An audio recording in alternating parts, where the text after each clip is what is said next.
کل کی جو گفتگو تھی وہ حضور اکرم صلی اللہ علیہ وآلہ وسلم کے آبائی کرام کے حوالے سے آپ نے ہم نے سماعت کی، اور اس کا تتمہ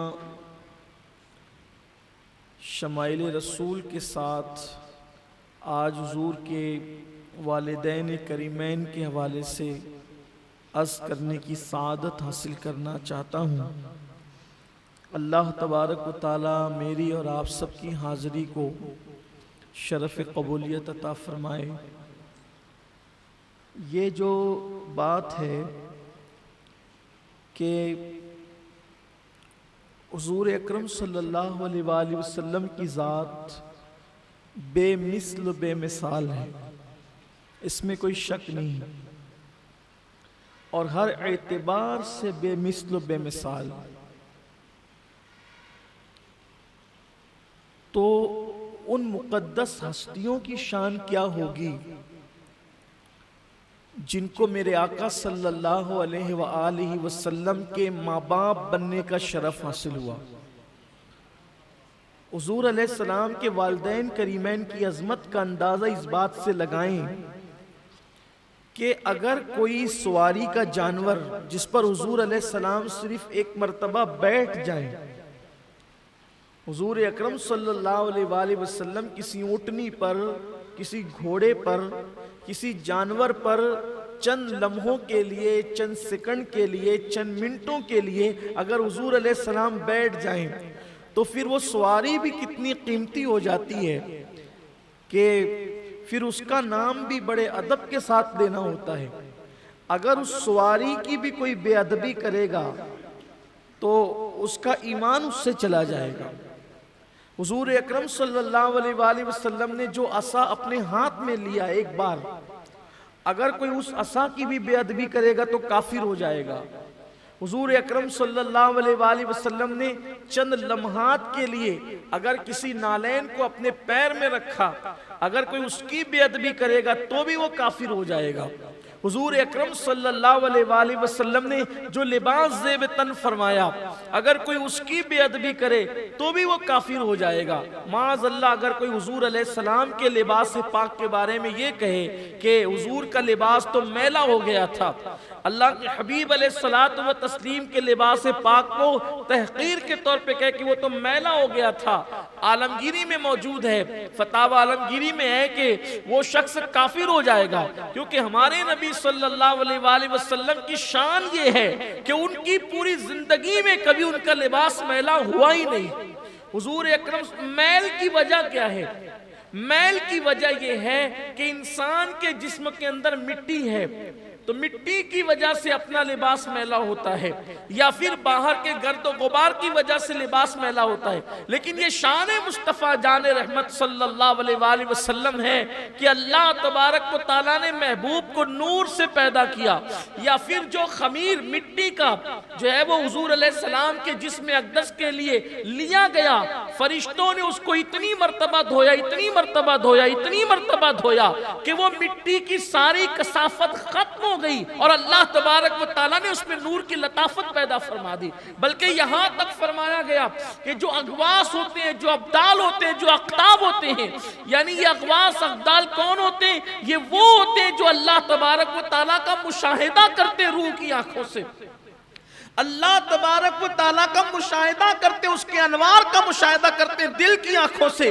تو ہمارے بزرگوں نے لکھا ہے کہ غوث، قطب اور ابدال کی روحانیت جس مقام پر پہنچتی ہے انتہا کو، حضور علیہ السلام کا جسم پاک ان کی روح سے 70 درجہ زیادہ لطیف تھا۔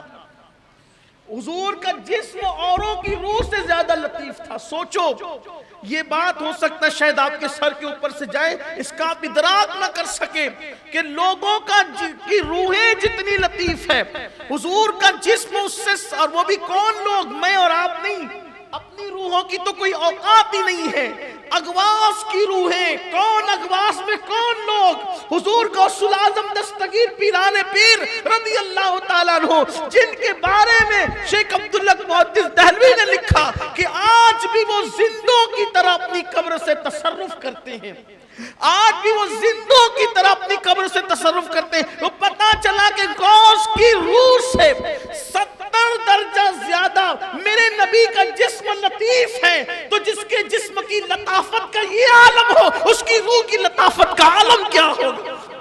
اور پھر 70 درجہ کم جس کی روح میں لطافت ہو تو وہ قبر سے زندوں کی طرح تصرف کرتا ہے، تو جس کی روح میں اس سے 70، اور یہ 70 درجہ یہ گنتی کا 70 نہیں ہے، یہ کثرت کے لیے 70 ہے، ورنہ کجا کوئی اور کجا مصطفیٰ جان رحمت، ہمارے آقا کی تو شان ہی نرالی ہے، وہاں تو پھر کون کیا ہے، پھر وہاں کون کیا ہے؟ تو حضور علیہ السلام کے جسم پاک کی لطافت، تو حضور کے جسم اقدس پر موجود کرتے کو میلا نہیں کہہ سکتے۔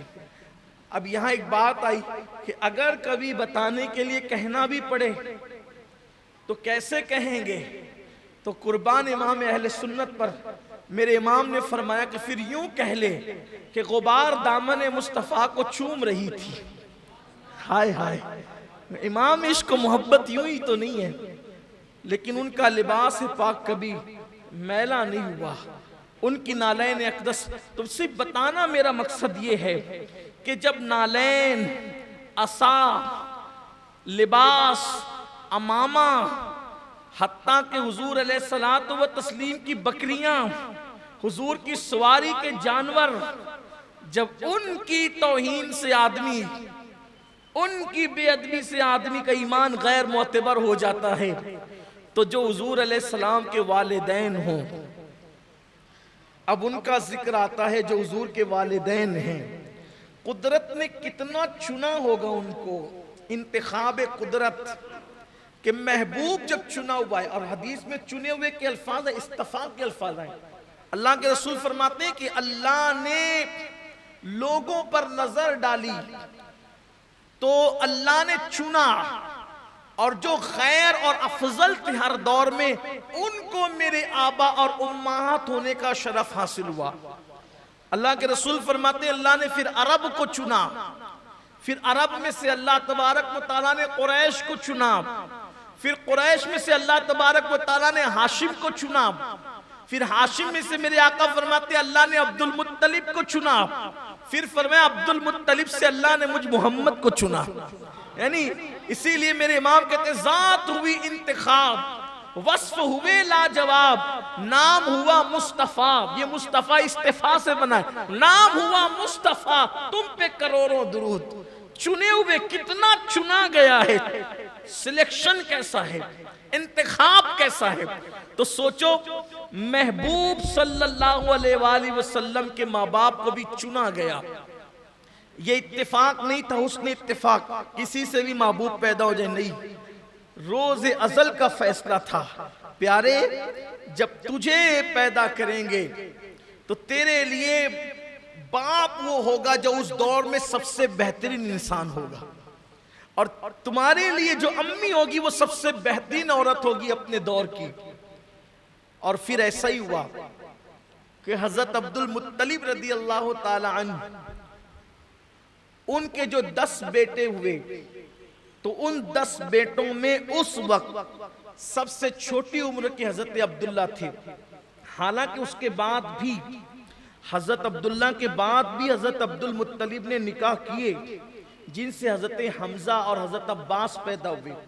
یہ تو حضرت حمزہ جو ہیں اور حضرت عباس تو عمر میں حضور علیہ السلام سے صرف 3-4 سال ہی زیادہ تھے، بلکہ وہ خوبصورت سا واقعہ بھی ہے نا کہ ایک دن کسی نے حضرت عباس سے پوچھا، حضرت عباس ابن عبد المطلب سے، کہ آپ بڑے ہیں کہ حضور بڑے ہیں؟ کیا پوچھا؟ آپ بڑے ہیں کہ حضور بڑے ہیں؟ تو حضرت عباس نے فرمایا بڑے تو حضور ہی ہیں، البتہ پہلے میں پیدا ہو گیا ہوں۔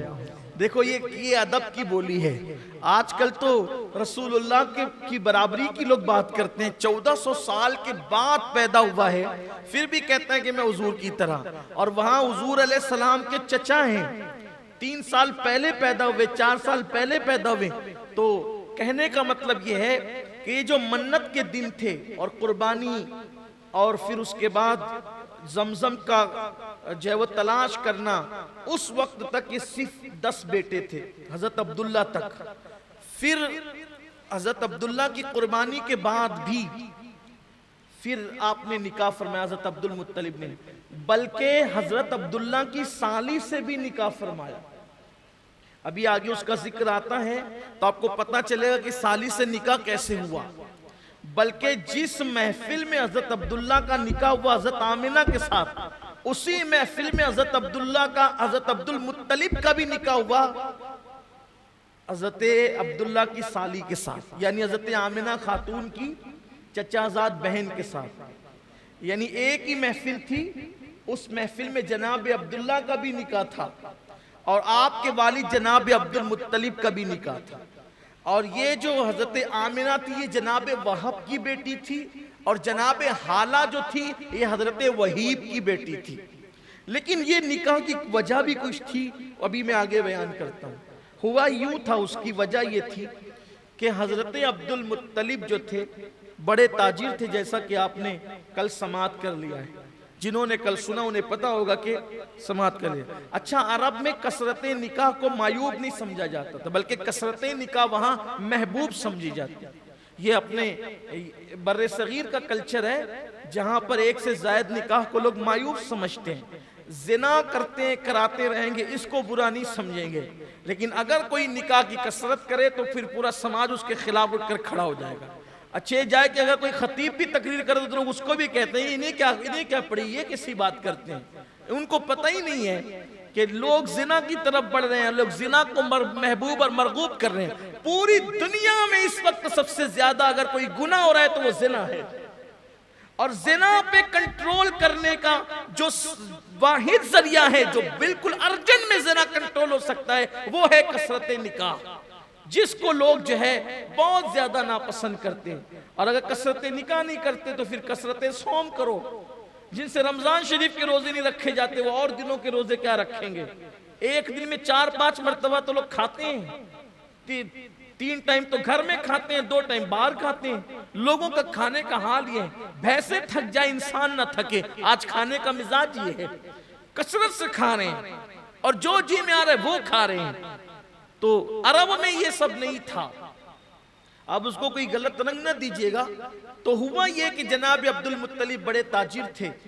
تجارت کے لیے آپ کبھی ملک شام جاتے, کبھی ملک یمن جاتے. آپ یمن گئے اور یمن جانے کے بعد آپ نے قیام کیا اپنے دوست کے گھر. وہ بڑا رئیس تھا یمن کا, اس لیے کہ مالداروں کا قیام مالداروں کے گھر ہی ہونا تھا, تاجروں کا قیام تاجروں کے گھر ہونا تھا. حضرت عبد المطلب نے جب وہاں پر قیام فرمایا تو اتفاق سے ایک یہودیوں کا بہت بڑا عالم وہاں آیا ہوا تھا ان کے گھر میں. جب حضرت عبد المطلب کو دیکھا تو دیکھتے ہی رہ گیا, کیونکہ ابھی آپ نے پچھلی نشست میں سنا کہ جناب عبد المطلب رضی اللہ تعالیٰ عنہ حضرت سیدنا ابراہیم علیہ السلام کے قدر مشابہ تھے. تو اس نے دیکھا تو دیکھتے ہی رہ گیا. پوچھا کہ آپ کہاں سے ہیں؟ تو آپ نے فرمایا کہ میں مکہ کا رہنے والا ہوں. تو کہا قبیلہ کا قریش, نام کے عبد المطلب. تو اس نے ناک کے نتھے دیکھے. وہ بہت بڑا یہودی عالم تھا, کتابوں کا, آسمانی کتابوں کا عالم تھا, اور وہ ناک کے نتھے دیکھ کر جو کچھ گزرے ہوئے حالات ہے اس کا بھی اندازہ کر لیتا تھا اور آنے والے حالات کی پیشن گوئی بھی کرتا تھا. تو اس نے ناک کے نتھے دیکھ کر کے کہا کہ میں آپ میں نبوت اور بادشاہت کے آثار دیکھ رہا ہوں. آپ کا تعلق قریش سے ہے نا, ہاشم سے. ہاشم, بنو ہاشم اور بنو زہرا, بنو ہاشم اور بنو زہرا جب دونوں آپس میں ملیں گے تو اللہ تعالیٰ ان سے آخری نبی پیدا فرمائے گا. اور وہ آثار میں آپ میں دیکھ رہا ہوں, ہو سکے تو بنو زہرا میں سے کسی عورت سے نکاح کر لے, وہ اللہ تعالیٰ تجھ سے نبی پیدا فرمائے. تو چونکہ حقیقی بیٹا بھی بیٹا ہوتا ہے لیکن بیٹے کا بیٹا بھی بیٹا ہوتا ہے, بیٹے کا بیٹا بھی, پوتا بھی تو بیٹا ہی ہوتا ہے. تو اس قیافہ شناس کو یہ لگا کہ بھئی ان میں آثار ہے, وہ نا وہ جو نور ہے وہ ہے. تو اس سے یہ بچہ پیدا ہو سکتا ہے، تو اس نے پیشن گوئی کی تھی، اور ابھی تک حضرت عبداللہ کی ولادت نہیں ہوئی تھی۔ جناب عبداللہ میرے نبی کے والد پاک کی ولادت نہیں ہوئی تھی، تو عبد المطلب کو خیال آیا کہ میں نے بنی زہرا میں سے کسی عورت سے نکاح کرنا ہے کہ یہ سعادت اللہ مجھے نصیب فرمائے کہ میں کسی نبی کا باپ بنوں، اور وہ بھی آخری نبی کا باپ بنوں۔ تو اس وقت سے آپ کے ذہن میں تھا۔ اتفاق سے بنو زہرا میں سے حضرت وہاب رضی اللہ تعالی عنہ یہ حضرت عبد المطلب کے دوست تھے، یہ حضرت سیدہ آمنہ خاتون کے والد ہوتے ہیں۔ وہیب یہ بھی دوست تھے، یہ ان کے چچا ہوتے ہیں، سیدہ آمنہ خاتون رضی اللہ تعالیٰ عنہ کے۔ پھر آپ گھر تشریف لائے، اور پھر جناب سیدنا عبداللہ رضی اللہ تعالیٰ کی ولادت ہوئی، تو وہ جو نور محمدی تھا پھر وہ حضرت عبداللہ کی پیشانی میں منتقل ہو گیا، اور پھر وہ آپ کی زندگی۔ لیکن خیال یہی رہا کہ بنو زہرا میں سے اگر کسی سے نکاح کرنے کا موقع ملے تو کرنا چاہیے، کیونکہ یہ اس کی پیشن گوئی ہے۔ مگر چونکہ اب حضرت عبداللہ پیدا ہو چکے تھے، حضرت عبداللہ نے بہت لمبی عمر نہیں پائی، حضرت عبداللہ نے بہت لمبی عمر نہیں پائی، 18 سال کی عمر میں آپ کا وصال ہو گیا، اور شادی کے بعد بھی آپ بہت دن تک حیات نہیں رہے۔ شادی کے بعد زیادہ سے زیادہ 3 یا 4 مہینے آپ کو حیات رہنے کا موقع ملا بس، یعنی کل ازدواجی زندگی حضرت سیدہ آمنہ اور سیدنا عبداللہ کی 2 سے 3 مہینے کے درمیان ہے۔ اور یہ رشتہ جو طے پایا ہے، اس کے پیچھے بھی بہت اہم بات ہے۔ پہلی بات تو یہ کہ میرے نبی کے والد بزرگوار حضرت سیدنا عبداللہ رضی اللہ تعالیٰ عنہ، اللہ ان کی برکتیں نصیب فرمائے۔ کونین کا کیسا باپ ہے یہ، کونین یہ ابو محمد ہے صلی اللہ علیہ وسلم۔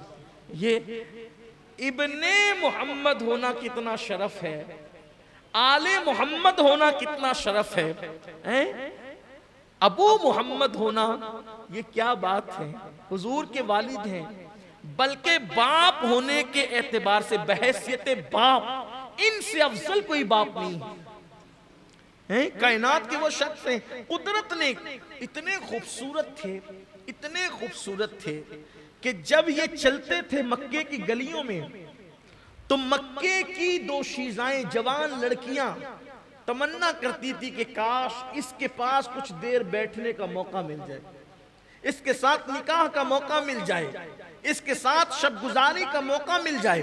لیکن چونکہ حضور علیہ الصلوۃ والتسلیم کا جو خاندان تھا، بالخصوص بنو عبد المطلب کے چند افراد، تو اللہ اکبر، وہ باوجود زمانہ جاہلیت کے وہ ان لوگوں کو جہالت کی ہوا نہیں لگی تھی۔ جیسے خود حضرت عبد المطلب آپ نے کل سنا کہ وہ بچیوں کو زندہ دفن کرنے سے منع کرتے تھے، ننگے ہو کے کعبے کا طواف کرنے سے منع کرتے تھے، کسی سے پہ ظلم کرنے سے منع کرتے تھے، زنا اور شراب کو وہ حرام سمجھتے تھے، یعنی کہ وہ دین حنیف پر، ملت ابراہیمی پر زندگی گزار رہے تھے۔ اور ہر دور کے اندر ایسی افراد اللہ نے باقی رکھے تھے کہ پوری دنیا بگڑ گئی، مگر اللہ تبارک و تعالیٰ نے ان نفوس کی حفاظت فرمائی کہ جن لوگوں کو اللہ رب العزت نے حضور علیہ السلام کے خاندان ہونے کا شرف عطا فرمایا، یعنی ہر دور میں وہ نور منتقل ہوتا رہا، تو اس کے ارد گرد جتنے لوگ رہے وہ سب اس نور کی برکتوں سے مالا مال ہوتے رہے۔ تو اس وقت بھی وہ زنا کو حرام سمجھتے تھے۔ تو حضرت عبداللہ بڑے خوبصورت تھے، بڑے حسین و جمیل، اور اس پر نور محمدی کا جھومر پیشانی میں تھا۔ بلکہ بیان کیا جاتا ہے، مشہور سی وہ بات ہے کہ ورقہ بن نوفل کی بہن تھی جس کا نام تھا ام قتال۔ ام قتال اس کو کہتے ہیں، بعض مورخین نے اس کا نام قتیلہ بھی لکھا ہے، ام قتال یا قتیلہ۔ اب اس کو ام قتال کہنے یا قتیلہ کہنے کی وجہ یہ ہے، قتیلہ یا قتال کہتے ہیں قتل کرنے والوں کو، یعنی وہ اتنی خوبصورت تھی، ورقہ بن نوفل کی بہن اتنی خوبصورت تھی کہ لوگ اس کے حسن کو دیکھیں تو جان دے دیں، اتنی حسین تھی وہ۔ اور اپنے بھائی ورقہ بن نوفل کی صحبت میں رہ کر اس نے آسمانی کتابوں کا علم حاصل کر رکھا تھا، اور آسمانی کتابوں کے علوم حاصل کرنے کے بعد اس کے پاس اتنی طاقت آ گئی تھی کہ وہ اس طاقت سے باطنی آنکھ سے وہ جو حضرت عبداللہ کی پیشانی میں نور محمدی ہے وہ اس کو دیکھتی تھی. تو ایک دن جناب سیدنا عبداللہ جا رہے تھے, اس نے حضرت عبداللہ کو روکا اور کہا کہ عبداللہ میرے ساتھ ایک رات کے لیے نکاح کر لو, یعنی متعینہ مدت کے لیے نکاح کر لو. حضرت عبداللہ نے اس وقت بھی کہا تھا ہم متعینہ مدت کے لیے نکاح نہیں کرتے, متعینہ مدت کے لیے ہم نکاح نہیں کرتے. اس نے کہا تھا کہ مہر جو ہے وہ میں قیمت بھاری دوں گی, کیونکہ آپ کی کے فدیے میں آپ کے ابا نے جو ہے وہ 100 اونٹ قربان کیے, بڑی قربانی تھی وہ. اور ظاہر سی بات ہے مکہ شہر کے اندر ایک ذات کے لیے 100 اونٹ قربان کیے گئے ہوگا تو کتنا ہنگامہ ہوا ہوگا نا, کتنی ہلچل ہوئی ہوگی کہ بھئی 100 اونٹ قربان ہوئے. تو کہا کہ وہ 100 اونٹ میں دے دوں گی لیکن آپ میرے ساتھ نکاح کریں چند مدت کے لیے. آپ نے فرمایا نہیں, میں اپنے والد سے پوچھے بغیر یہ کام نہیں کر سکتا, میں نے نہیں کرنا یہ کام. اور آپ چلے گئے. پھر جب حضرت آمنہ سے نکاح ہو گیا, نور مصطفیٰ صلی اللہ علیہ وآلہ وسلم جب ان کے شکم میں منتقل ہو گیا, تو پھر حضرت عبداللہ نے سوچا کہ یہ کسی سازش کے تحت نکاح چاہتی تھی یا واقعی مجھ سے محبت کرتی ہے. تو پھر آپ تشریف لے گئے اور کہا کہ آپ نکاح کے لیے کہتی تھی. تو اس نے منہ پھیر کر کے کہا یہ وقت وقت کی بات ہے. یہ جو محاورہ بنا نا یہ اس کی زبان سے نکلا, یہ وقت وقت کی بات جو ہم کہتے ہیں نا یہ اس قتیلہ کا محاورہ ہے جو عربی سے اردو میں آئے. یہ وقت وقت کی بات ہے, ہو گئی بات, گیا ٹائم گیا, وقت وقت کی بات ہے.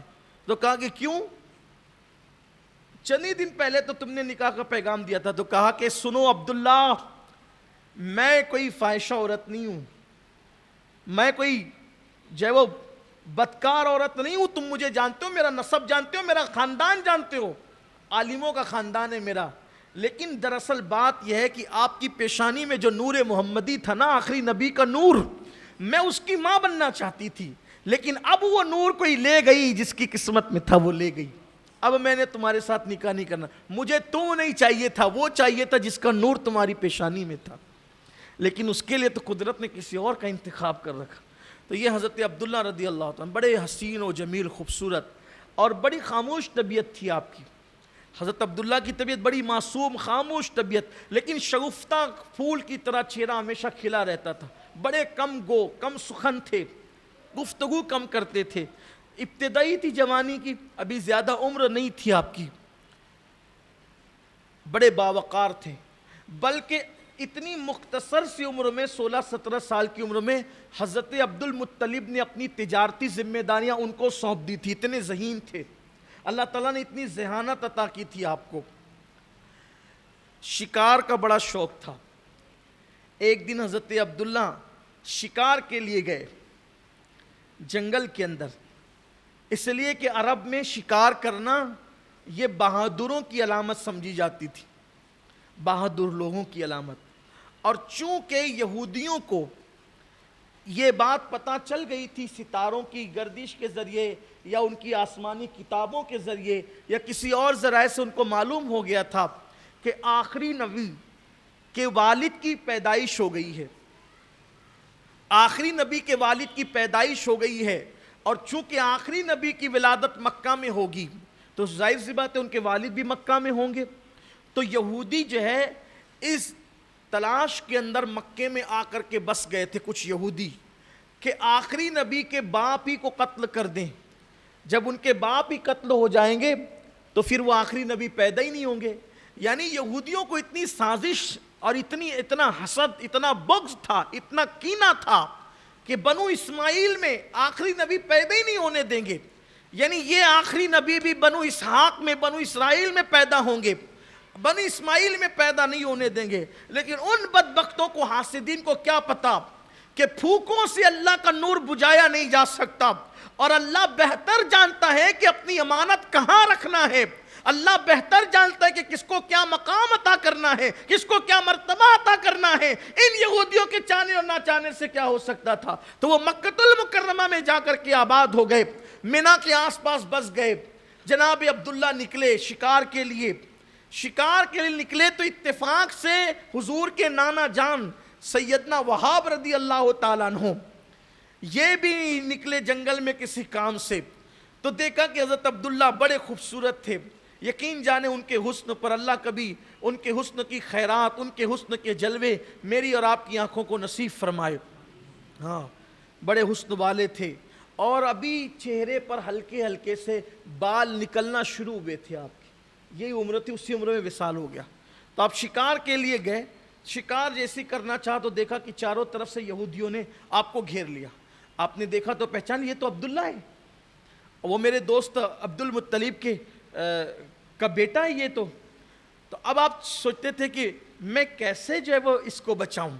تو جیسے آپ نے اپنی سواری کو دوڑانا چاہا تو آپ کی سواری کے قدم زمین نے پکڑ لی۔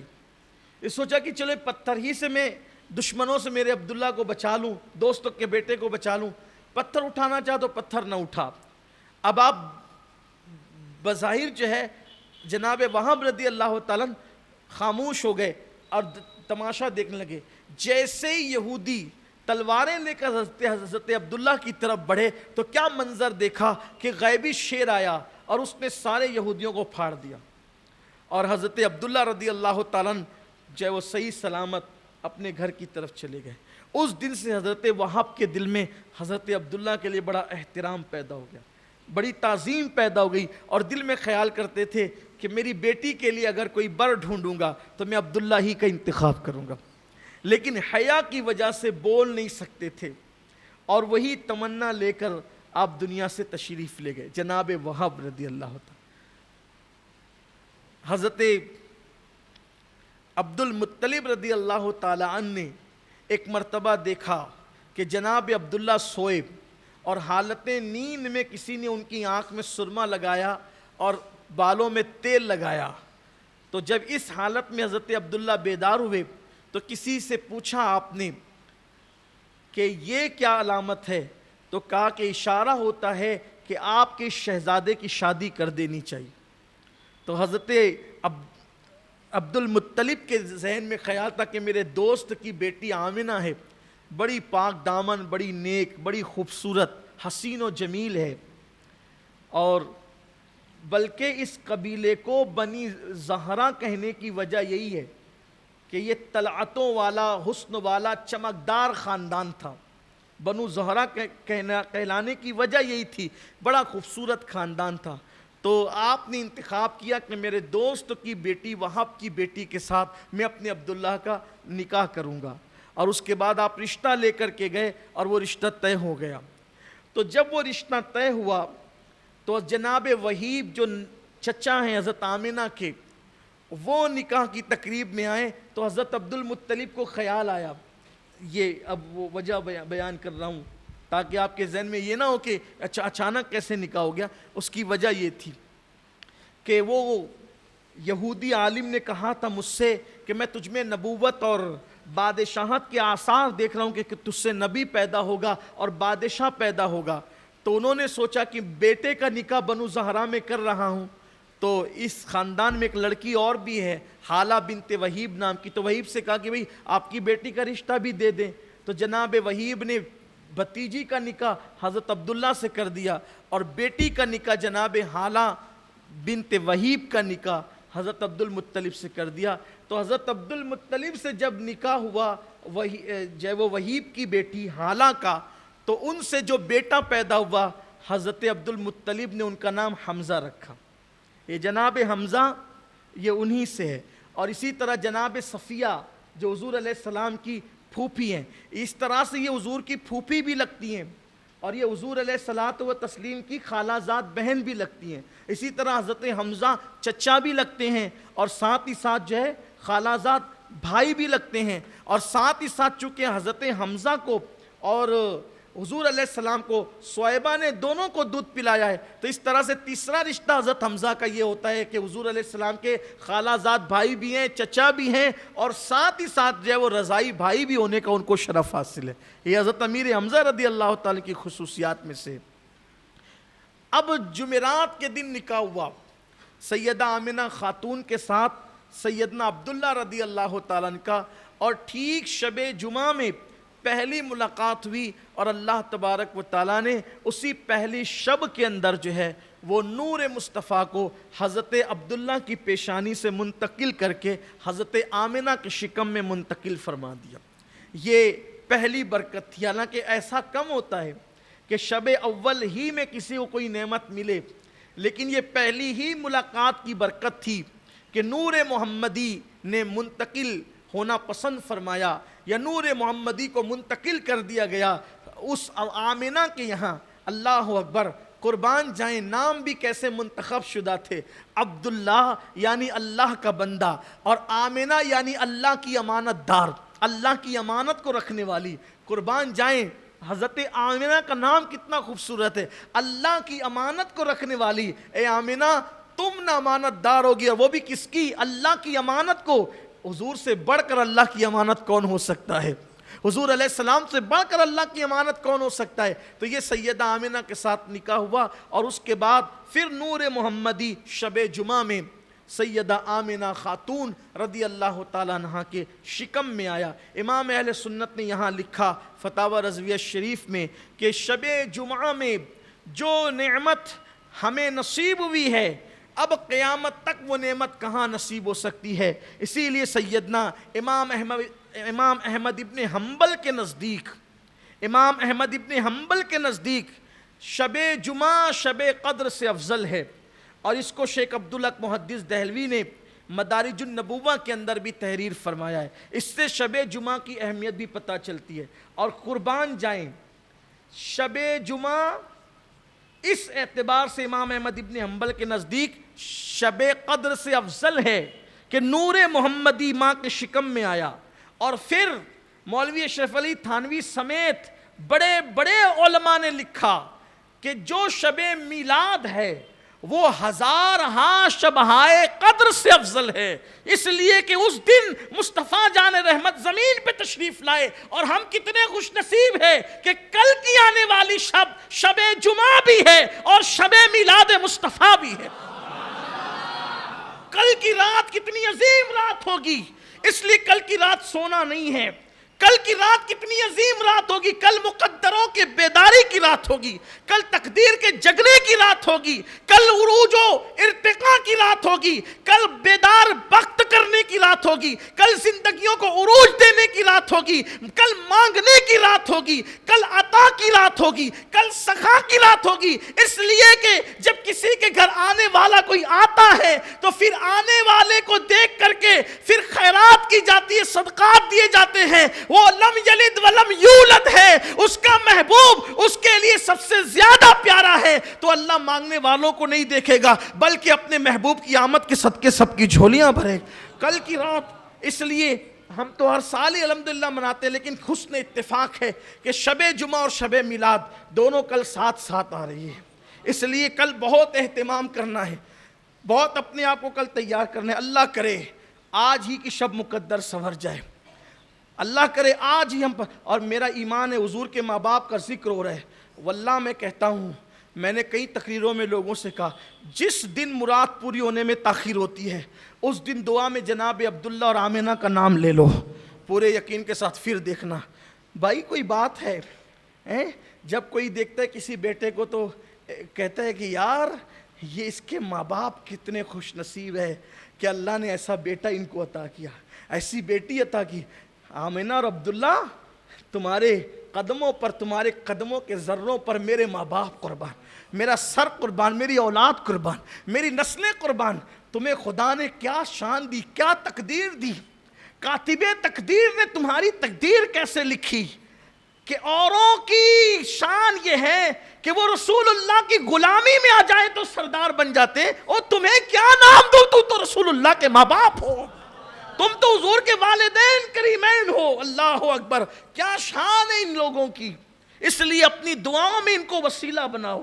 ہم ان لوگوں میں سے نہیں ہے کہ نبی کے ماں باپ پر بھی کفر کا فتویٰ دیں، لوگ خود کفر کا فتویٰ دینے کے عادی ہیں اور بدنام اہل سنت کو کرتے ہیں۔ یہ دیکھو کیسے کفر کے فتوے دیتے ہیں، اور تیرے مولوی کو کافر کہا تو کتنی تجھے تکلیف ہوتی ہے جب تو نبی کے ماں باپ کو کافر کہتا ہے۔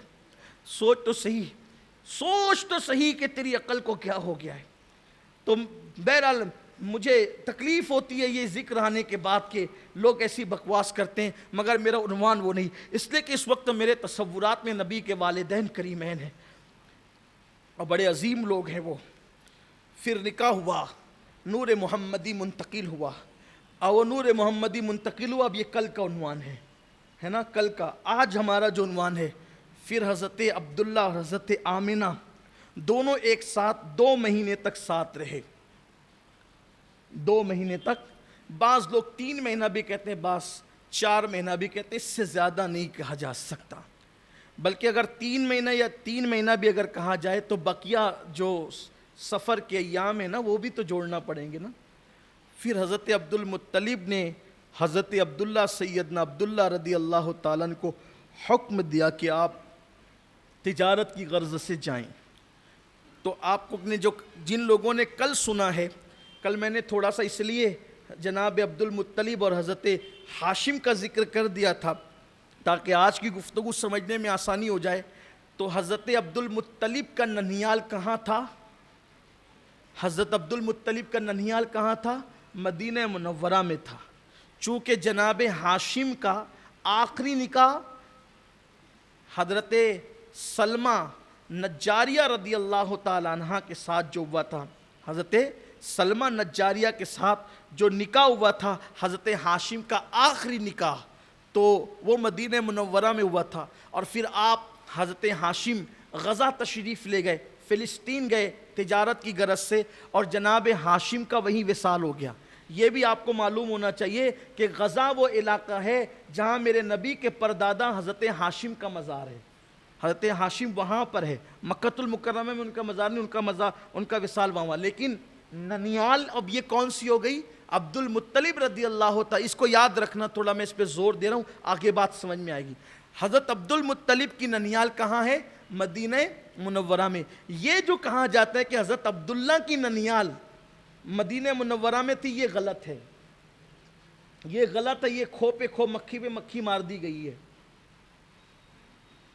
دراصل آج کل بڑی معذرت کے ساتھ میں کسی کو نہیں کہہ رہا ہوں، لیکن بات کہہ رہا ہوں، لکھنے والوں کا مزاج یہ ہو گیا ہے، یہاں سے اٹھا کے ایک پیراگراف لکھا، وہاں سے اٹھا کے ایک پیراگراف لکھا، وہاں سے چند صفحات کے مصنف ہم نے بھی تو بننا ہے نا، یہ چیز ہوتی ہے، تو اس میں ساری گڑبڑ ہو جاتی ہے۔ حضرت عبداللہ کا ننیال جو ہے وہ مدینہ منورہ کیسے ہونے لگا؟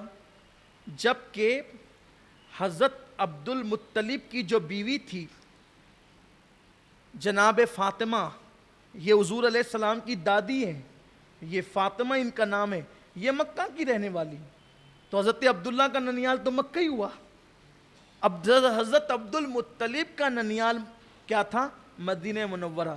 اس پہ زور دینے کی وجہ اور آگے سمجھ میں آئے گی، جہاں ڈنڈی ماری گئی ہے میں اس کو تھوڑا آج اوپن کرنا چاہتا ہوں، اس لیے میں اس پہ زور دے رہا ہوں، ورنہ آپ بھی سوچیں گے کہ یار ننیال کے لیے اتنی لمبی بحث کر رہے ہیں۔ بحث نہیں کر رہا ہوں، دراصل کسی چیز سے پردہ اٹھانا چاہتا ہوں تاکہ حقائق کی طرف ہماری توجہ ہو۔ تو آپ چونکہ والد کا ننیال تھا اور مدینہ منورہ جو تھا وہ ایک پرفضاں اور بلکہ کھجور کے درختوں کا ایک مقام بھی تھا، وہاں پر چھوٹی چھوٹی نہریں وغیرہ بھی تھی، حالانکہ بعد میں وہاں وبائیں بھی ہوئی۔ پھر تو یوں ہوا کہ آپ ملک شام جاتے ہوئے آپ یثرب رک گئے، اس دور کا یثرب، آج کا مدینہ منورہ، رک گئے، اور یا واپس آتے ہوئے، 2 مورخین نے 2 چیزوں کا وہ کیا ہے، یا جاتے ہوئے یا واپس آتے ہوئے۔ تو جب واپس آتے ہوئے یا جاتے ہوئے آپ وہاں بیمار پڑے، 1 مہینے کا قیام بھی بلکہ وہاں رہا، اور اسی بیماری میں آپ کا وصال ہو گیا۔ اور جب وصال ہوا تو چونکہ آپ کے والد کے ننھیالی لوگ تھے، اور عرب والے، اور عرب میں بالخصوص مدینہ منورہ والے، یہ مہمان نوازی میں اپنی مثال آپ تھے۔ دور جہالت میں بھی وہ مہمان نواز تھے، بڑی رشتہ داروں کی خاطر تواضع کرتے تھے، اللہ کے لیے نہ صحیح اس لیے کرتے تھے کہ بھئی لوگ بعد میں جا کے ہمیں نام نہ رکھیں، ہمیں برا نہ کہیں۔ تو حضرت عبداللہ کا جب وصال ہو گیا تو دار نابغہ ایک حویلی تھی، اس شہر کے اندر مدینہ منورہ میں دار نابغہ، اس حویلی کے اندر حضرت عبداللہ رضی اللہ تعالیٰ عنہ کو دفن کر دیا گیا۔ جب حضرت عبداللہ رضی اللہ تعالیٰ عنہ کو دفن کر دیا گیا تو خبر آئی مکۃ المکرمہ کہ عبد المطلب کے شہزادے حضرت عبداللہ کا وصال ہو گیا اور دار نابغہ حویلی میں ان کو دفن کر دیا گیا۔ تو اب آپ سمجھ سکتے ہیں کہ سیدہ آمنہ خاتون کے دل پر کیا گزری ہوگی۔ ابھی شادی کو صرف 2 یا 3 مہینے ہوئے ہیں، بلکہ 2-3 مہینے میں تو یہ کہہ سکتے ہیں کہ ہاتھوں کی مہندی بھی جو ہے وہ نہیں ختم ہوتی، مدھم پڑتی ہے، اور 2-3 مہینوں کے اندر انسان کی زندگی کے ارمان کیا نکلنے ہیں۔ لیکن یہ اللہ کی شان، بلکہ یہ بھی صوفیہ بیان کرتے ہیں کہ جب حضرت عبداللہ کا وصال ہوا ادھر مدینہ منورہ میں، تو ادھر فرشتے رونے لگے، اللہ تیرا محبوب یتیم ہو گیا۔ ارشاد ہوا نہیں، محبوب کے سر سے والد کا سایہ اس لیے اٹھایا تاکہ ہم مکمل اپنے محبوب کو اپنے دامن کرم میں پرورش کریں، حبیب پر کسی کا احسان نہ ہو، اور ہم اپنے محبوب کے نگہبان ہیں، ہم محبوب کے مربی ہیں، ہم محبوب کو ادب سکھانے والے ہیں، محبوب کو کسی کی ضرورت نہیں ہے۔ لیکن حضرت آمنہ خاتون جس کرب اور تکلیف سے، حضرت آمنہ کی بھی کچھ مکمل عمر، سیدہ آمنہ خاتون کی مکمل عمر جو ہے وہ 20 سال بتائی جاتی ہے، اقوال مختلف ہیں، لیکن 20 سال کی عمر میں وصال ہوا، یا حضرت عبداللہ کے وصال کے 6 سال کے بعد حضرت آمنہ کا وصال ہوا۔ اب آپ بتائیں کہ جس وقت حضرت عبداللہ کا وصال ہوا ہوگا تو اس کو 6 سال 20 میں سے کم کر لیں تو کتنے ہو جاتے ہیں؟ صرف 14 سال کی عمر میں میرے نبی کی امی بیوہ ہو گئی۔ آپ سوچیں، صرف 14 سال کی عمر میں، لیکن حوصلہ، ہمت اللہ تعالیٰ نے کیا عطا کیا تھا؟ اللہ نے ہمت اور قوت کیا عطا کی تھی؟ بڑی عالمہ تھی حضرت آمنہ، بڑی عالمہ تھی، اور آپ نے حضرت عبداللہ کی جدائی میں ایک مرثیہ بھی لکھا، ایک کلام بھی لکھا، جس کا ایک شعر یہ ہے، اس کا مفہوم ہے کہ اے یثرب والو، تمہارا دل اس وقت کیا کہتا ہوگا جب تم میرے محبوب میرے عبداللہ کے جنازے پر کندھا بدلتے ہوں گے۔ عرب کا سردار چلا گیا، عرب کا خوبصورت ترین انسان چلا گیا، عرب کا ماہ تمام چلا گیا۔ یہ الفاظ ہیں، کس قدر ندرت بھرے ہوئے، کس قدر ادیبانہ رنگ ہے اس کے اندر، اس کلام کے اندر۔ آپ جا کر کے اس کو دیکھیں تو آپ کو پتہ چلے گا کہ حضرت سیدہ آمنہ خاتون اس دور جہالت کے اندر اللہ تعالیٰ نے آپ کو کیسی ادیبانہ صلاحیت عطا فرمائی تھی، اور انہوں نے جو حضرت عبداللہ رضی اللہ تعالیٰ کے حسن کا نقشہ کھینچا ہے، یقیناً وہاں وہ پڑھنے سے تعلق رکھتا ہے۔ اللہ اکبر۔ آج تک جس کی نسل خوبصورت ہے، آپ سے پوچھتا ہوں، یہ جو سارے آل رسول ہیں کون ہیں؟ کون ہیں یہ تو سب جناب عبداللہ رضی اللہ تعالیٰ عنہ کی اولاد ہے نا۔ سیدہ فاطمہ الزہرا کس کی پوتی ہے؟ اور میں حضرت عبداللہ رضی اللہ تعالیٰ عنہ کو کیسے خراج پیش کروں جن کے بیٹوں کی فہرست میں محمد الرسول اللہ لکھا ہوا ہے، جن کی پوتی کی فہرست میں سیدہ فاطمہ لکھا ہوا ہے، جن کا پوت داماد علی مرتضیٰ ہو،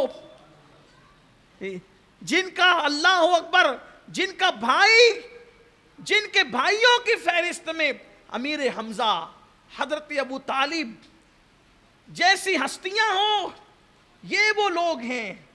اور اللہ قربان جائیں، پورا گھرانہ، بلکہ اس سے بڑی فضیلت اور سعادت کیا ہے کہ سید العالمین جس کا بیٹا ہو، سید العالمین طٰہٰ و یاسین جس کی رضا خدا چاہے، وہ بیٹے ہیں جناب عبداللہ کے۔ تو حضرت عبداللہ کے لیے آپ نے مرثیہ لکھا، اور پھر آپ اپنی زندگی جینے لگی۔ بڑی زندگی کے اندر ایک تکلیف تھی، ایک کرب تھا۔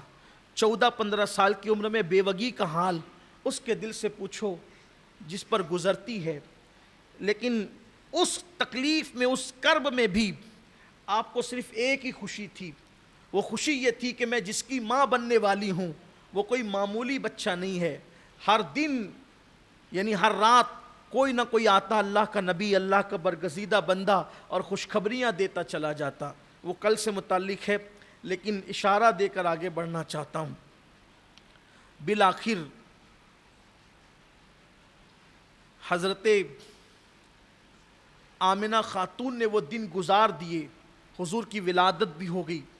پھر حضور علیہ السلام کی ولادت کے بعد حضرت آمنہ خاتون رضی اللہ تعالیٰ عنہ تقریباً مزید 6 سال تک منتظر رہی۔ آقا علیہ السلام 5 سال تک حلیمہ دائی حلیمہ سعدیہ رضی اللہ تعالیٰ عنہ کے گھر مقیم رہے۔ ہوا یہ تھا کہ 2 سال میں بچے واپس آ جاتے تھے دودھ کی مدت پوری ہونے پر، لیکن جب 2 سال ادھر مکمل ہوئے تو مکے میں قحط سالی کا زمانہ آ گیا، بلکہ وبا پھیل گئی، وبا کا دور تھا۔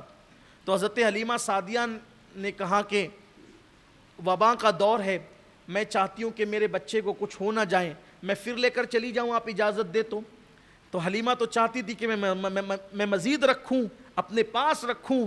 تو حضرت سیدہ آمنہ خاتون نے جب ان کا شوق دیکھا تو پھر رخصت کر دیا، اور 5 سال تک مزید حضرت حلیمہ سعدیہ کے گھر حضور رہے۔ لیکن ایک دن یہ ہوا کہ آپ گئے تھے بکریاں چرانے کے لیے،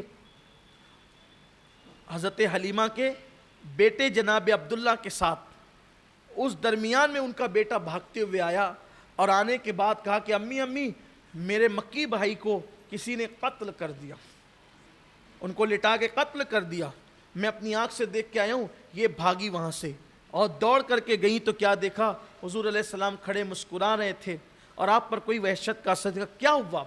تو آپ نے فرمایا امی کچھ لوگ آئے تھے، مجھے زمین پہ لٹایا، میرا سینہ چیرا، اور سینہ چیرنے کے بعد میرا دل نکالا، اس کو دھویا رکھا اور کچھ بھرا اور اس کے بعد سی دیا۔ زخم کا کوئی اثر نہیں تھا، لیکن انگلی کے جو وہ سینے کے کچھ نشانات سینے پر ہلکے سے نظر آتے تھے، وہ سینے کو بھر دیا گیا۔ اور تب حلیمہ کو کے ذہن میں آیا کہ اللہ نہ کرے کوئی معاملہ غیبی ہے، اگر ان کو کچھ ہو گیا تو میں سر اٹھا کے جی نہ سکوں گی، اتنے دن کی خدمات جو ہے وہ میری کہیں ضائع نہ ہو جائے۔ تو حلیمہ کے شوہر نے کہا جتنی جلدی ہو سکے یہ امانت سیدہ آمنہ کی آمنہ کے گھر پہنچا دیں تاکہ ہم سبکدوش ہو جائیں۔ ہم نے بہت محنت سے پالا، بڑی خدمت کی، سب کچھ کیا، لیکن ہم پریشانی میں نہ جائیں۔ تو ایسے میں پھر ان دونوں نے پھر لے کر حضور علیہ السلام کو واپس گئے۔ واپسی میں بہت سارے واقعات ہوئے، اگر وقت رہا تو کل اس پہ گفتگو ہوگی۔ اور اس کے بعد پھر حضرت آمنہ خاتون کو سونپ دیا۔ جب حضرت آمنہ خاتون کو سونپا تو سونپنے کے بعد جو ہے وہ کہا کہ کیوں تم تو اتنے شوق سے لے گئی تھی پھر رکھنے کے لیے اور لے آئی واپس؟ کہا نہیں بس میں چاہتی ہوں کہ اب آپ کی امانت آپ کو سونپ دوں۔ اور پھر اس کے بعد حضرت آمنہ نے کہا کچھ تو ہے حلیمہ، کچھ تو ہے جو تم چھپا رہی ہو، بتاؤ کیا ہے؟ تو تب حضرت حلیمہ خاتون نے بتایا، حلیمہ سعدیہ نے بتایا کہ بات یہ ہے سیدہ کہ ایسا ایسا واقعہ ہوا ہے، تو مجھے ڈر لگتا ہے کہ کوئی عصبی خلل نہ ہو۔ تو سیدہ آمنہ خاتون جو ہے وہ کہنے لگی حلیمہ واللہ میرے بیٹے کو کبھی عصبی خلل نہیں ہو سکتا، کیونکہ اس کی ولادت کے پہلے دن سے لے کر، یعنی جب میرے شکم میں یہ آیا تب سے لے کر ولادت تک میں نے جو عجائبات اور غرائبات دیکھے ہیں واللہ وہ کسی ماں نے نہیں دیکھے۔ اور فرماتی ہیں کہ میرا بچہ یہ معمولی بچہ نہیں ہے، بلکہ یہ بچہ وہ ہے جس کی شان اتنی عرفہ و اعلیٰ ہوگی کہ شرق سے لے کے غرب تک اس کی عظمت کے ڈنکے بجائے جائیں گے۔ میرا بچہ معمولی یہ آسیب زدہ ہونے والا بچہ نہیں ہے، کوئی بات نہیں، میری امانت سونپ دو مجھے۔ اور پھر اس کے بعد امانت سونپ دی گئی۔ تو حضرت حلیمہ سعدیہ نے جب حضور علیہ السلام کو سیدہ آمنہ خاتون کے گھر سونپ دیا تو حضرت عبد المطلب کی بارگاہ میں وہ تشریف آئی اور آنے کے بعد کہنے لگی مجھے آج ہی کے دن کا انتظار تھا، اگر آپ اجازت دیں تو میں یہ چاہتی ہوں کہ میرے بچے نے، میرے بیٹے نے، میں اب بچہ نہیں کہوں گا، صرف سمجھانے کے لیے کہہ دیا، انہوں نے نہیں کہا، لیکن اب میں عذرائے ادب نہیں کہوں گا بلکہ میں شہزادہ کہوں گا، ٹھیک؟ سیدہ آمنہ نے کہا میرے شہزادے نے اپنے والد بزرگوار کا چہرہ نہیں دیکھا اور مجھے بھی ان کی یاد ستاتی ہے، تو میں چاہتی ہوں کہ میرے بیٹے کو اس کے والد کی قبر کی زیارت کرا کے لاؤں۔ وہ جو میں زور دے رہا تھا نا ننیہال پر، اس لیے زور دے رہا تھا کہ لوگ سیرت کی کتابوں کے اندر جو قبروں کی زیارت کے یا مزارات کی زیارت کے مخالف ہیں تو وہ یہاں ڈنڈی مار کر یہ کہتے ہیں چونکہ وہ حضرت عبداللہ کا ننیال تھا تو یہ اپنے شوہر کے ننیحال والوں سے ملانے کے لیے لے جانا چاہتی تھی۔ اب آپ مجھے بتائیں ابا کے ننیال سے بھی کوئی اتنا لمبا سفر کر کے آج لوگ خود کے ننیال سے نہیں جاتے ملنے۔ پھر کچھ لوگوں نے کہا نہیں وہ تو عبد المطلب ہی کا ننیال تھا، تو حضرت آمنہ عبد المطلب کے ننیال والوں سے ملانے لے گئی تھی، صرف اس لیے کہ اس واقعے کو پس منظر میں ڈال دیں، پردے کے پیچھے ڈال دیں۔ آپ بتائیں کہ سسر کا ننیال اور سفر کتنا لمبا، 1 مہینے کی مسافت۔ یہ سب باتیں ایسے ہی ہے، اصل چیز یہ تھی نہ شوہر کے ننیال والوں سے ملانا تھا، نہ حضرت عبد المطلب یعنی نہ جو وہ سسر کے ننیال والوں سے ملانا تھا۔ اصل مسئلہ یہ تھا، کہتی تھی کہ، اور اس کو ابن ہشام نے لکھا ہے نا، کہ کہتی تھی کہ میرے بیٹے نے، میرے شہزادے نے اپنے والد کو نہیں دیکھا تو میری تمنا یہ ہے کہ یہ اس کے مزار کو دیکھ لے۔ اور پھر لے گئیں آپ، اور 1 مہینے تک آپ نے قیام کیا مدینہ منورہ میں۔ حضور علیہ السلام جب مدینہ منورہ گئے تھے تو شبلی نعمانی صاحب نے بھی اس کو لکھا ہے کہ مدینہ منورہ میں 1 مہینہ قیام کیا، تو وہاں کے بچوں کے ساتھ حضور کھیلتے تھے۔ تو جب ہجرت کر کے دوبارہ حضور مدینہ منورہ گئے، چونکہ بچپنے میں جا چکے تھے تو بچپنے کی یادیں حضور کو یاد آتی تھی۔ فرماتے تھے کہ یہاں تالاب میں آ کر بچوں کے ساتھ، مدینہ منورہ کے بچوں کے ساتھ تیراکی سیکھا کرتا تھا، بلکہ یہ تیراکی سیکھا کرتا تھا، یہ الفاظ مجھے صحیح نہیں نظر آتے، حالانکہ انہوں نے لکھا ہے، لیکن میں یہ کہتا ہوں کہ میں تیراکی کیا کرتا تھا، اس لیے کہ انہیں سیکھنے کی کیا ضرورت ہے۔ نظام بدل جاتا ہوگا اگر وہ پانی میں تشریف لاتے ہوں گے تو۔ کائنات جس کا نام لے کر تیرتی ہو، کشتی نوح جس کا نام لے کر تیرتی ہو، پھر اسے سیکھنے کی کیا ضرورت ہے؟ وہاں تو سب سکھانے والا معاملہ ہے، وہاں تو سب ہم وہاں پھر سیکھنے والا معاملہ نہیں جانتے۔ ہم تو یہ کہتے ہیں حضرت وہیں سے آئے تھے لکھے پڑے ہوئے۔ ہمارا عقیدہ تو یہ ہے، قدرت نے اتنا سنوار کر بھیجا تھا کہ آج آپ کو بتاؤں میں، کسی دنیا کے خطے میں بچہ پیدا ہو، دنیا کے کسی خطے میں بچہ پیدا ہو، پہلے وہ کھسک کے چلے گا، امریکہ کا ہو، افریقہ کا ہو، ہندوستان کا ہو، کھسک کے چلے گا، پھر اس کے بعد گھٹنوں کے بل چلے گا، پھر وہ دیوار پکڑ کر چلے گا۔ یہی ہوتا ہے۔ یہ کس نے سکھایا؟ یہ محبوب کی ادا ہے۔ ہاں، یہ قدرت نے یوں سنوار کے بھیجا تھا کہ حضور علیہ الصلوۃ والتسلیم نے پہلے یوں کیا، پھر یوں کیا، پھر یوں کیا۔ اللہ نے اب تک، اس لیے کہ قدرت کو محبوب کی اداؤں سے اتنا پیار ہے، پیارے تو اس عمر سے گزر گیا لیکن تیری اداؤں کو اب بھی دیکھنا چاہتے ہیں، اس لیے بچے پیدا کرواتے رہیں گے، کبھی کھسکنے کی تیری ادائیں دیکھیں گے، کبھی گھٹنوں پہ چلنے کی تیری ادائیں دیکھیں گے، کبھی دیوار پکڑ کر چلنے کی تیری ادائیں دیکھیں گے۔ یہ ہے کائنات کا نظام کائنات۔ یہ لوگ کہتے ہیں ارے یار یہ 4 مسلک تم لوگ مان لیتے ہو، حنفی بھی صحیح، مالکی بھی صحیح، شافعی بھی صحیح، حنبلی بھی صحیح، یہ چاروں صحیح ہے، کرتے تو ایک پر عمل ہو۔ ہم کہتے ہیں کیا کریں، ہمیں نہیں، اسے یار کی اداؤں سے پیار اتنا ہے کہ محبوب نے کبھی ہاتھ اوپر باندھے، کبھی نیچے باندھے، کبھی رفع دین کیا، کبھی ترک کیا، کبھی زور سے آمین کہا، کبھی دھیرے آمین کہا۔ تو اگر ایک مسلک ہوتا تو وہ جو ادائیں کی تھی اگرچہ چھوڑ دی تھی وہ ترک ہو جاتی۔ کہا پیارے چھوڑا تو نے ہے، لیکن تیری کسی ادا کو میں کیسے چھوڑ دوں، تیری کسی ادا کو میں کیسے چھوڑ دوں؟ اس لیے ہر روز تیرا وہ اوپر والا بھی دیکھنا چاہتا ہوں، نیچے والا بھی دیکھنا چاہتا ہوں، زور سے پکار کے آمین کو بھی سننا چاہتا ہوں، دھیرے والی آمین کو بھی سننا چاہتا ہوں، اور کانوں کی لو تک ہاتھ اٹھانے کو بھی دیکھنا چاہتا ہوں، کبھی کبھی کندھوں تک ہاتھ اٹھانے کو بھی دیکھنا چاہتا ہوں۔ کیوں؟ کیونکہ تیری سیرت، تیری صورت زمانے سے نرالی ہے، تیری ہر ادا پیارے دلیل بے مثالی۔ آپ 4 مسلک کا اختلاف دیکھ رہے ہیں، قدرت کو تو محبوب کی اداؤں کو زندہ کرنا ہے، پیارے کی اداؤں کو زندہ کرنا ہے، ورنہ دیکھ لیں آج بچوں کا کون سا مسلک ہوتا ہے، لیکن ہے نا مصطفیٰ جان رحمت کا انداز۔ حضور نے جیسے چلا ہے ویسے چل رہے ہیں بچے، حضور نے جیسے چلا ہے ویسے چل رہے ہیں بچے۔ تو فرماتے ہیں کہ میں تیراکی کے لیے آیا کرتا تھا تالابوں کے اندر، تو اس سے پتہ چلا کہ تیراکی بھی حضور علیہ السلام کی سنت ہے۔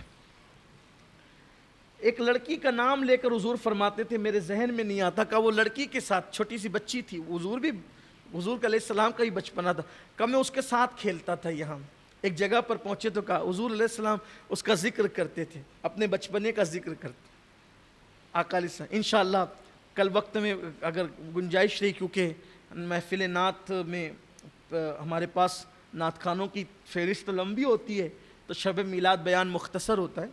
اگر وقت رہا تو جب حضور اپنا بچپن خود بیان فرماتے ہو تو ہم بھی بیان کریں گے اس بچپن کو، اس کی برکتیں ہم بھی لیں گے، میلاد شریف تو لیں گے اس کی برکتیں، لیکن وقت میں گنجائش رہی تو، ورنہ پھر آپ تو پہلے سن چکے ہیں، سنتے بھی رہتے ہیں موقع با موقع۔ حضور علیہ السلام کے بچپنے کی شان بھی بڑی نرالی تھی، چونکہ آج شمائل کا عنوان بھی آپ نے دے رکھا ہے، تو حضور علیہ السلام کے بچپنے کی ادائیں بھی یہ تھی کہ آقا کریم صلی اللہ علیہ وآلہ وسلم بچپنے میں بھی عام بچوں کی طرح نہیں کھیلتے تھے، یعنی کھیلنے کا انداز بھی لوگوں سے جدا تھا بچپنوں میں۔ اور ایک خاص بات یہ تھی کہ اور بچے مہینوں میں جتنا بڑھتے تھے اتنا حضور علیہ السلام دنوں میں بڑھتے تھے، یہ بھی خاص۔ اور شعور بڑے شباب پر تھا، بچپنے میں بھی جو بولی بولتے تھے بڑی نپی تلی جچی تلی بولی ہوتی تھی، الفاظ بڑے قیمتی ہوتے تھے۔ اللہ اکبر۔ تو آپ مدینہ منورہ 1 مہینے تک رہے، اور جب آپ کی والدہ چاہتی آپ کو آپ کے والد جناب عبداللہ کے مزار پر لے جاتی۔ جب رخصتی کے وقت مزار پر حضرت عبداللہ کے مزار پر رکی وہ، تو رکنے کے بعد شوہر کی محبت نے غلبہ کیا، اور کبھی مزار کو دیکھتی اور کبھی حضور علیہ السلام کے چہرے کو دیکھتی۔ بہت روئیں آپ، بہت آنسو بہائے، اس لیے کہ ایک ماں کے لیے بچہ ہو، اور اس نے دنیا میں آنے سے پہلے باپ کا سایہ سر سے اٹھ گیا ہو، تو پھر ماں کا دل کیا کہتا ہوگا۔ پھر اس قبر پر کھڑے ہو کر، جس قبر پر جوان شوہر لیٹا ہوا ہو، 18 سال کی عمر میں اتنا عظیم سرمایہ ہاتھ سے چلا گیا ہو، اور یہاں بھی عمر اب کم ہی ہے، اب جو عمر ہے وہ 20 سال ہے۔ جب مزار پر آئی حضرت عبداللہ کے، کبھی ان کو دیکھتی ہے اور کبھی مزار کو دیکھتی ہے، روتی ہیں، اور اس کے بعد پھر اسی حالت میں حضرت ایمن کو لے کر رخصت ہو جاتی ہیں، اور اسی غم اور اسی کیفیت کے اندر سفر کرتی ہیں۔ اور پھر یہ کہ مقام ابوا پہنچ کر طبیعت میں علالت ہو جاتی ہے، اور بہت علالت ہوتی ہے۔ اس سفر کی حالت میں ایمن نے اور اللہ کے رسول 6 سال کے میرے معصوم نبی نے جو ہے وہ چھوٹے سے ٹیلے پر لٹا دیا۔ لٹانے کے بعد چھوٹی سی پتھر کی سلوٹی جو ہے وہ سر کے نیچے رکھ دی، اور ایک چادر بچھائی، اور اس پر سیدہ آمنہ خاتون کو لٹا دیا۔ حضرت آمنہ خاتون کو اس حالت میں لٹایا، اور بالکل سینے کے قریب حضور اکرم صلی اللہ علیہ وآلہ وسلم بیٹھ گئے۔ سینے کے پاس آمنہ خاتون لیٹی ہوئی ہیں، اور سینے کے پاس حضور علیہ السلام بیٹھے ہوئے ہیں، اور سیدہ آمنہ حضور کے چہرے کو دیکھ رہی ہیں، آقا علیہ السلام کے چہرے کو تک رہی ہیں، اور چہرہ تکتے ہوئے مسلسل آنکھ سے آنسو جاری ہے، اور ایمن کا ہاتھ پکڑ کہتی، ایمن اب میری زندگی کے آخری لمحات آ گئے، میری زندگی اب نہیں ہے، میں آخری سانسیں لے رہی ہوں اس صحرا کے اندر، اس جنگل کے اندر، میری اس امانت کو سنبھال کر اس کے دادا حضرت عبد المطلب تک پہنچا دینا۔ فرماتی عبد المطلب تک پہنچا دینا، اور اس کے بعد حضور اکرم صلی اللہ علیہ وآلہ وسلم کے چہرے اقدس کو دیکھ کر صرف روتی جاتی ہیں، آنکھ سے آنسو بہتے جاتے ہیں، روتی جاتی ہیں، اور روتے ہوئے آپ نے حضور اکرم صلی اللہ علیہ وآلہ وسلم کی ایک نعت پڑھی، یعنی حضور پاک صلی اللہ علیہ وآلہ وسلم کی شان میں ایک قصیدہ بیان کیا، وہ قصیدہ آج بھی کتابوں میں موجود ہے.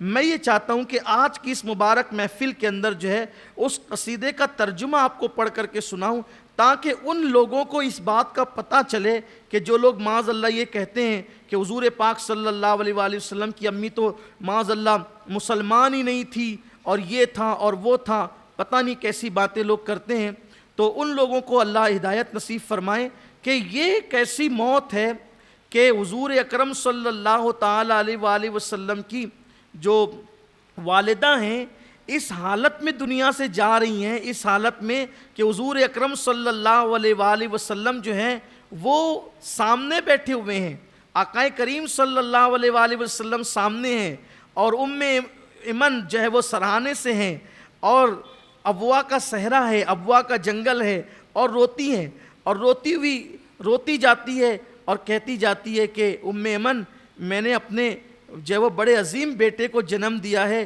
میری اس امانت کو جو ہے وہ بہت سنبھال کر لے جانا اور اس کے دادا تک پہنچانا. اور پھر حضور سے مخاطب ہوتی ہے, حضور کا چہرہ دیکھ کر حضور سے مخاطب ہوتی ہے. آپ تصور کریں حضور دنیا کے سب سے خوبصورت انسان ہے, تو 6 سال کی عمر میں حضور کا چہرہ کیسا لگتا ہوگا, وہ بھرا بھرا حسین سا چہرہ, جس چہرے پر ابھی داڑھی کے بال بھی نمودار نہیں ہوئے ہوں گے, وہ چاند سے بھی زیادہ چمکتا ہوا چہرہ, بلکہ چاند کہہ کر بھی کیا دل بھرتا ہے, اس لیے کہ ان کے تلووں کی خیرات کے صدقے چاند کو چمکنے کی بھیک ملتی ہے. اب ان کی امی جان حضور سے مخاطب ہو کر کہتی ہے, اے میرے بیٹے خدا تجھے برکت دے. مشرک کہنے والوں سے کہتا ہوں ان اشعار پہ توجہ دیں, اے میرے بیٹے خدا تجھے برکت دے, اے اس شخص کے بیٹے جو شریف خاندان سے ہے. یعنی اپنے شوہر کی بھی منقبت ساتھ ساتھ بیان کری کہ بیٹے اللہ تجھے برکت دے کیونکہ تو اس کا بیٹا ہے جو بڑا شریف خاندان کا تھا.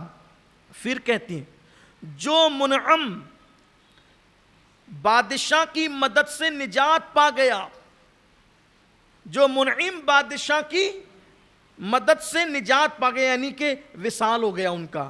اور پھر کہتی ہے میری اس سے محبت اسی دن سے ہے. یعنی دیکھیں یہ جو غلبہ ہے نا بیماری پر, دکھ ہے جو, تو تصور کس کا ہے, حضرت عبداللہ کا. وہ اشعار کے اندر ظاہر ہو رہا ہے. کہتی ہے کہ میری محبت تو اس سے اسی دن سے ہے جب 100 چرنے والے اونٹوں سے اس کا کوڑا ڈالا جا رہا تھا. اور پھر اب حضور کی طرف کہتی ہے جو خواب میں نے دیکھا ہے, جو خواب میں نے دیکھا ہے اگر وہ سچ ہے تو اے میرے بیٹے تو پروردگار صاحب جلال صاحب ذوالجلال والاکرام کی طرف سے علاقے حل و حرم میں لوگوں کی طرف مبعوث کیا جائے گا, تو نبی بنایا جائے گا. اس کو کسی کہنے والے نے یہ خواب کو یوں کہا ہے, عیسیٰ کی ہو نوید دعائے خلیل ہو, عیسیٰ کی ہو نوید دعائے خلیل ہو, وحدت کا گل ہو اور خدا کی دلیل ہو, دیکھا تھا آمنہ نے درخشاں وہ خواب ہو. یہ بات ہے. فرماتی ہیں کہ میں نے جو خواب دیکھا ہے اگر وہ خواب صحیح ہے میرے بیٹے تو تو حل و حرم میں لوگوں کی طرف بحیثیت نبی مبعوث کیا جائے گا. فرماتے ہیں تجھے تحقیق و اسلام کے ساتھ بھیجا جائے گا. تجھے تحقیق, ابھی لوگوں کو نہیں پتا حضور کی شان کیا ہے, 6 سال کے حضور ہیں اور یہ نعت حضور کی بیان کر رہی کہ تجھے تحقیق و اسلام کے ساتھ بھیجا جائے گا, یعنی نیکی والے دین ابراہیم کے ساتھ تجھے بھیجا جائے گا. اللہ پروردگار نے تجھے بتوں کی پوجا سے محفوظ رکھا. دیکھو یہ بھی بیان کری اللہ نے, اس کا مطلب بتوں سے خود بھی نفرت ہے, تبھی تو کہہ رہے کہ اللہ نے تجھے بتوں کی عبادت سے محفوظ رکھا ہے. فرماتی ہیں کہ اللہ نے تجھے بتوں کی عبادت سے محفوظ رکھا ہے. اور کہتی ہے ہر اس بات سے تو دوسری قوموں سے دوستی لگائے گا. پھر کہا ہر زندہ شخص مرنے والا ہے, ہر شے بوسیدہ ہو رہی ہے, ہر کثیر شے مرنے والی ہے اور یاد رکھی جانے والی ہے. فرماتی ہیں لیکن سب کو بلایا جا سکتا ہے مگر مجھ آمنہ کو نہیں بلایا جائے گا, کیونکہ میں نے بھلائی کا سر چشمہ چھوڑا ہے اور ایسی پاک اولاد میں نے پیدا کی ہے. اور یہ کہتی جاتی تھی اور روتی جاتی تھی، اور اسی رونے کی حالت میں آپ نے آنکھیں بند کر لی۔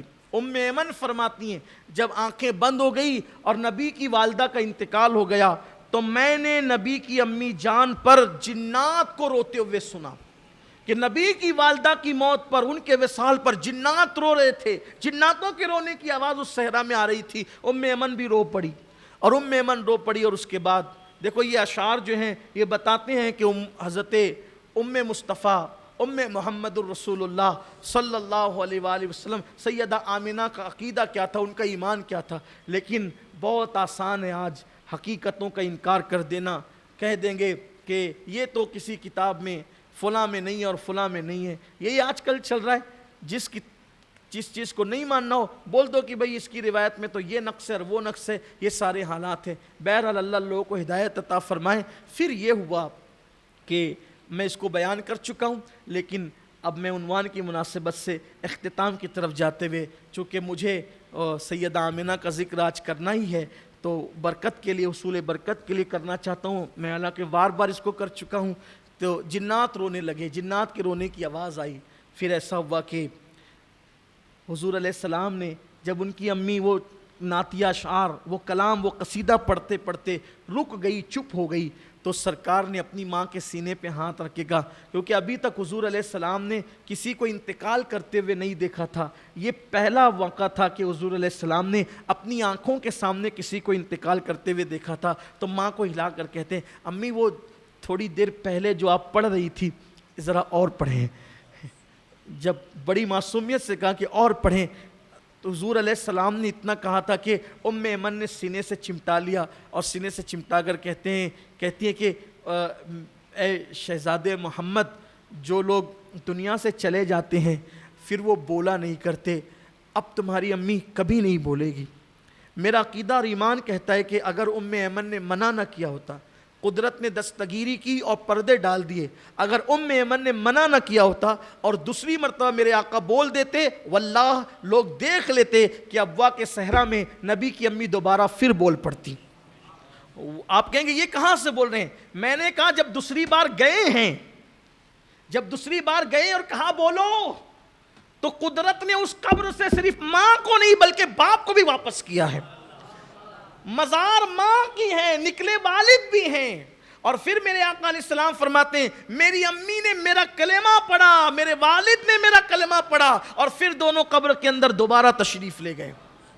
اب لوگ یہاں ہم سے یہ بھی کہتے ہیں کہ جب وہ مسلمان دنیا سے گئے تھے تو پھر کلمہ کیوں پڑھا؟ ہم یہ کہتے ہیں کہ وجہ یہ تھی کہ حضور کی بعثت نہیں ہوئی تھی، وہ تو دین ابراہیمی پر دنیا سے گئے تھے، لیکن ابھی امت محمدیہ کا شرف نہیں ملا تھا، تو حضور وہاں مسلمان کرنے نہیں گئے تھے، امت محمدیہ کا شرف عطا کرنے گئے تھے۔ حضور علیہ السلام نے انہیں امت محمدیہ میں داخل کیا ہے، وہ امت محمدیہ میں داخل ہوئے ہیں، اس لیے کہ دین ابراہیمی پر تھے۔ اب قربان جائیں، حضور کی خوشی کا عالم کیا ہوگا جب ان کے ماں باپ نے ان کا نام لے کر ان کا کلمہ پڑھا ہوگا۔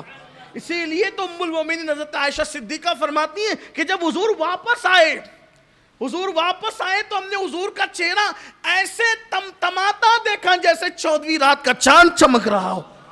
بہت خوش تھے، بہت۔ ہم نے پوچھا آقا بہت خوش ہیں؟ حضور نے فرمایا ہاں، امی کے پاس گیا تھا، میری امی کے پاس گیا تھا ان کے مزار پر، اور میں نے اپنے اللہ سے دعا کی کہ اللہ ان کو میرے لیے زندہ کر دے، تو میرے اللہ نے ان کو میرے لیے زندہ کر دیا۔ آپ کیسے کہتے ہیں کہ دوبارہ کہا نا تو پھر لوگوں نے دیکھا نا، پھر واپس بھی، صرف واپس نہیں ہوئے بلکہ بول بھی پڑے، کلمہ بھی پڑھا۔ تو ام ایمن کہتی ہے کہ جو دنیا سے چلے جاتے ہیں وہ بولا نہیں کرتے، اور سینے سے چمٹایا اور رو پڑی، اور جو دنیا سے چلے جاتے ہیں ان کو پھر دفن کیا جاتا ہے۔ تو حضور علیہ السلام نے اپنے ہاتھوں سے اپنی امی کی قبر کھودی۔ کیا شان والی یہ ماں ہے، اللہ اس ماں کا صدقہ ہم سب کو دونوں جہان کی خیرات دے، دونوں جہان کی خوشیاں دے حضور کی امی جان کے صدقے۔ اور پھر اس کے بعد جو ہے قبر کھود کر حضور کی امی جان کو ام ایمن کے سہارے حضور علیہ السلام نے قبر میں لٹا دیا، اور پھر مٹی برابر کر دی گئی، اور اس صحرا میں قبر شریف بنا کر جب ام ایمن حضور کو لے چلی تو سرکار نے بڑی معصومیت سے پوچھا ام ایمن میری امی کہاں ہے؟ تو ام ایمن نے کہا کہ شہزادے اب آپ کی امی ہمیشہ یہیں رہے گی، اب وہ کبھی یہاں سے نہیں جائے گی، وہ یہیں رہے گی، اب نہیں جائے گی۔ تو پھر ام ایمن کا ہاتھ چھڑایا۔ ام ایمن فرماتی ہیں کہ جب دوبارہ میں سیدہ آمنہ کی قبر پر گئی تو میں نے کیا دیکھا کہ محمد عربی قبر پہ سر رکھ کر رو رہے تھے اور اپنی امی سے کہتے تھے امی تمہیں تو معلوم تھا نا کہ اس وقت دنیا میں تمہارے سوا میرا کوئی نہیں ہے اور تم بھی مجھے چھوڑ کر چلی گئی۔ اس وقت ام ایمن کے دل پر کیا گزری ہوگی، یا صاحب مزار سیدہ آمنہ خاتون کے دل پر کیا گزری ہوگی، یہ تو وہی جانے، اور کس دل سے حضور نے فریاد کی ہوگی یہ تو ننھا سا وہ کلیجہ جانے، معصوم سا وہ دل جانے کہ اس وقت حضور علیہ السلام کے قلب ناز پہ کیا گزری ہوگی۔ فرماتی ہیں پھر میں نے اپنی اونٹنی کے آگے ان کو بٹھایا اور بٹھا کر جب میں لے چلی تو میں نے یہ منظر بار بار دیکھا کہ وہ پلٹ پلٹ کر ماں کی قبر کی طرف دیکھتے، وہ پلٹ پلٹ کر ماں کی قبر کی طرف دیکھتے تھے اور انہوں نے بار بار مڑ مڑ کر کے دیکھا۔ بالآخر میں نے مکے لا کر کے ان کو ان کے دادا سیدنا عبد المطلب کے پاس پہنچا دیا۔ آقا کریم صلی اللہ علیہ وآلہ وسلم نے بہت سے مقامات پر اپنے ماں باپ کا ذکر کیا اور ان کو یاد کیا، اکثر خوشی کے موقع پہ، جیسے فتح مکہ کے موقع پہ، چاند دو ٹکڑے ہوئے اس موقع پہ، بہت سے مقامات پر اپنے والدین کریمین کو یاد کیا۔ تو یہ حضور علیہ السلام کے والدین کریمین کی زندگی کا ایک مختصر سا حصہ تھا جو آپ کے سامنے آج بیان ہوا، اور اللہ سے دعا کرتے ہیں کہ اللہ ہماری نسبتوں کو نبی کے خاندان کے ساتھ مضبوط سے مضبوط تر فرمائے۔ اب گفتگو کا اینڈ کرتے ہوئے صرف اتنا کہنا چاہتا ہوں، اب یہاں پر لوگ بحث کا دروازہ کھولتے ہیں کہ نبی کے ماں باپ مسلمان تھے یا نہیں، جنتی تھے یا جہنم میں جائیں گے، تو میں بڑی معذرت کے ساتھ عرض کر دینا چاہتا ہوں کہ آپ کو اور ہمیں حق کیا ہے کہ نبی کے ماں باپ کے حوالے سے یہ بات کریں کہ جنت میں جائیں گے کہ جہنم میں جائیں گے، مسلمان تھے کہ کافر۔ لوگ چاند پہ جا کے واپس آ گئے، ابھی تک کہ اسی میں الجھے ہوئے ہو کہ نبی کے ماں باپ مسلمان تھے کہ کافر تھے۔ شرم کرو، کچھ غیرت کرو۔ اللہ تعالیٰ نے اگر ایمان دیا ہے تو کلمہ پڑھانے کا بھی احسان گیا، جو تمہیں مومن بنائیں تم ان کے ماں باپ کے بارے میں اس طرح کی بات کرتے ہو، یہ اچھی بات نہیں ہے۔ ہمارے بزرگوں نے جو ہے وہ بڑی دلیلیں پیش کی ہے، بڑی دلیلیں پیش کی ہے۔ یاد رکھیے، دیکھو حضور علیہ الصلاۃ و تسلیم جس سواری پر بیٹھ جاتے تھے، صرف سواری پر، جس اونٹنی پر بیٹھ جاتے تھے، پھر وہ اونٹنی کو اللہ اتنا شعور دے دیتا تھا کہ جب تک حضور سواری پر بیٹھے رہتے وہ اونٹنی نہ پیشاب کرتی تھی نہ لید کرتی تھی۔ اور یہ بھی صحابہ نے بیان فرمایا ہے کہ جس سواری پر حضور بیٹھ جاتے تھے پھر اس کے پیشاب کے اندر کبھی بدبو نہیں آتی تھی، بلکہ اس کے پیشاب میں خوشبو آتی تھی۔ آپ مجھے بتائیں کہ جانوروں کا تعلق اگر حضور علیہ السلام سے ہو جائے تو جانور اتنی بلندی پا جاتے ہیں، حضور علیہ السلام کے والدین کے لیے ایسی بات کرتے ہیں۔ پھر آپ سوچیں تو صحیح، جو حضور علیہ السلام کی اونٹنی ہے قصوہ، اس کے متعلق تو عاشقوں کا ایمان ہے کہ وہ جنت میں جائے گی۔ اونٹنی جس پر حضور بیٹھتے تھے وہ جنت میں جائے گی۔ حضور علیہ الصلوۃ والتسلیم نے جس عورت کا دودھ پیا، اللہ نے ان ساری عورتوں کو ایمان کی دولت عطا فرمائی۔ حضرت حلیمہ کو بھی ایمان کی دولت دی۔ یہ حلیمہ پہلے مسلمان نہیں تھی، بلکہ اللہ اکبر ایک بار آ گئی حضرت حلیمہ، پہلی بار آئی حضور علیہ السلام سے ملنے، پہلی بار آئی تو حضور علیہ الصلوۃ والتسلیم نے ان کو دیکھا اور دیکھنے کے بعد پہچان لیا۔ بوڑھی ہو گئی تھی، ہاتھ میں لکڑی لے کر چلتی تھی، ہلکی سی کمر بھی آپ کی جھک گئی تھی، تو جب چادر اوڑھ کر کے آئی بڑی لمبی عمر پائی۔ ظاہر سی بات ہے حضور علیہ السلام کا بچپنا دیکھا، اور پھر مدینہ منورہ جب حضور علیہ السلام آ گئے تو اس کے بعد ملاقات ہوئی، تو جب حلیمہ کو حضور علیہ السلام نے دیکھا تو پہچان لیا۔ پہچانا تو بتائیں پہلی ملاقات کی شان سے ہوئی، حضور علیہ السلام دوڑ کر حلیمہ سے لپٹ گئے، میری ماں کر کے حضور لپٹ گئے۔ غور فرمائیں، جس نے دودھ پلایا اس سے محبتوں کا یہ عالم ہے کہ پہلی بار ملی ہیں تو دوڑ کر لپٹے ہیں۔ کہا میری ماں کر کے لپٹایا اس سینے سے۔ صحابہ نے کہا حضور یہ کون خوش نصیب ہے؟ فرمایا یہ حلیمہ یہ میری ماں ہے، یہ میری ماں ہے حلیمہ جو مجھے دودھ پلایا کرتی تھی۔ تو جب حلیمہ کے لیے اتنا پیار ہے تو آمنہ کے لیے کتنا پیار ہو۔ لوگ اندازہ تو کریں لوگ کیا بک بک کرتے رہتے ہیں. اس لیے میں کہتا ہوں کہ ایسی بک بک سے پرہیز کرو, اپنے ایمان کی فکر. لوگ کہتے ہیں یہ ایمان لایا کہ وہ ایمان لایا, تو یہ تحقیق کر, وہ تیری تحقیق تیرے پاس رکھ. نبی کے خاندان کے لیے تحقیق مت کر, اس لیے کہ یہ ادب کی بات ہے. لوگ رسول اللہ کے پیشاب شریف کی حقیقت اور اس کی عظمت کو سمجھ نہ سکے, لوگ نبی کے خاندان کی عظمت کو کیا سمجھ سکتے ہیں؟ یہ لے کر کے آئے تحقیق اور وہ لے کر کے آئے تحقیق. حضور علیہ السلام کے بول مبارک کی شان یہ ہے کہ حضور علیہ السلام جب کبھی بول مبارک فرماتے, حاجت سے فارغ ہوتے, صحابہ ڈھونڈنے کے لیے پیچھے پیچھے گئے کہ حضور فارغ ہو گئے, دیکھیں تو کیا ہے, لیکن جب وہاں دیکھتے تو خوشبو کے سوا کچھ نظر نہیں آتا تھا. جس کے فضلات مبارکہ تک لوگوں کی رسائی نہ ہو سکی, اس کے خاندان تک لوگوں کی رسائی ہوگی, وہ بھی ماں باپ تک. اور کہتے ہیں کہ ہماری تحقیق یہ, ہم کہتے ہیں ہم عشق کے بندے ہیں, اور ہمارا تو ایمان یہ ہے یار, ہمارا تو ایمان یہ ہے کہ نبی پاک صلی اللہ علیہ وآلہ وسلم کے ماں باپ کی شان بہت عرفہ والا, بہت بڑی ہے. ایک مرتبہ ایک صحابی سیدھے سادی طبیعت کے تھے, انہوں نے حضور کو رستے میں پکڑ لیا اور حضور سے بات کرنے لگے.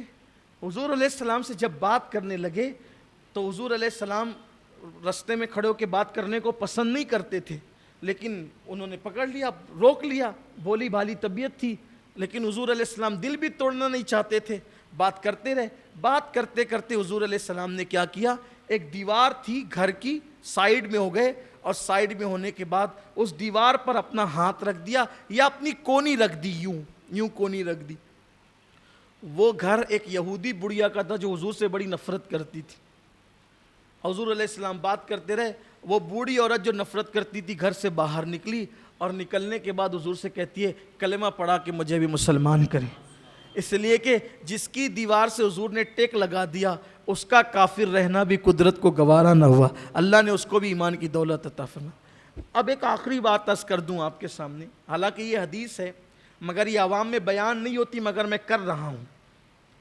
یہ حدیث جو پڑھ رہا ہوں نا, بہت ذمہ داری سے پڑھ رہا ہوں, حوالے جات سب ملنے آپ کے پاس, بیان نہیں ہوتی لیکن کر رہا ہوں آج آپ کے سامنے تاکہ پتہ چلے. لوگ کہتے ہیں نبی کے ماں باپ مسلمان نہیں تھے اور تو کیسا مسلمان ہے. سن, اللہ کے رسول علیہ السلام فرماتے ہیں,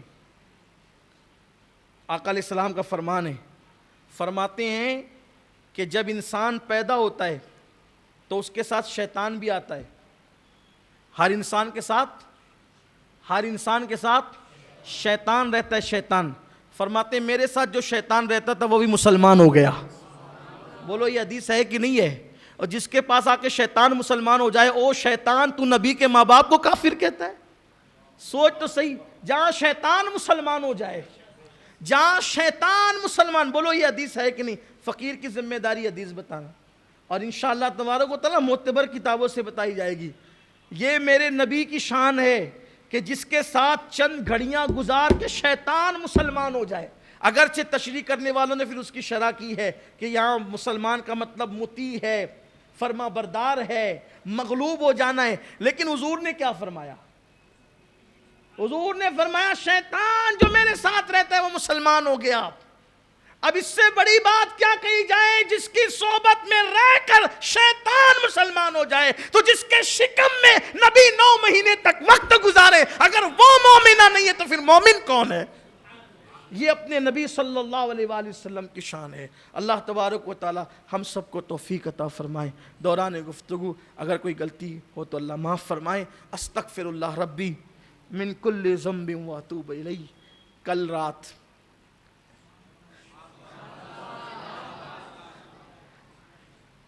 شب قدروں کی شب قدر ہے,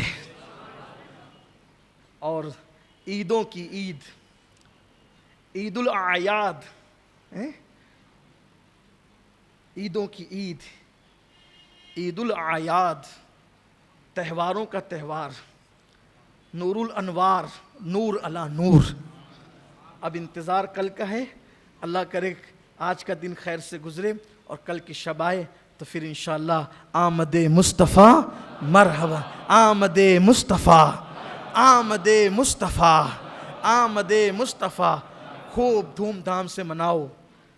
اظہار کرو، فاتحہ دلاؤ۔ لائٹنگ لگائی کہ نہیں گھر پہ؟ کتنے لگائے؟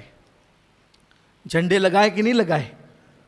ہاں لگنا چاہیے بھائی، اس لیے کہ جس کے صدقے دل منور ہوئے، چمک تجھ سے پاتے ہیں سب پانے والے، میرا دل بھی چمکا دے چمکانے والے۔